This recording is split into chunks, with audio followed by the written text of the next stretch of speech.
Každý rok je 11. február dňom linky tiesňového volania 112. V tento deň je venovaný propagácii linky 112 a koordinačnému stredisku.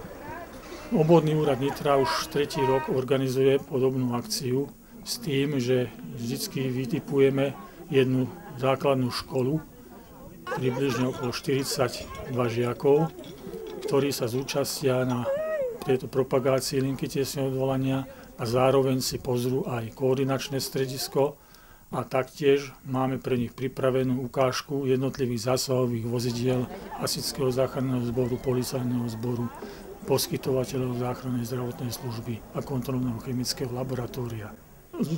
Ďalej potom ešte žiaci prejdú 2 pracoviskami, a to koordinačným strediskom, kde im je ukázaná v krátkosti činnosť jednotlivých operátorov a je pre nich ďalšia ukážka, a to je simulácia na figuríne poskytovania pomoci.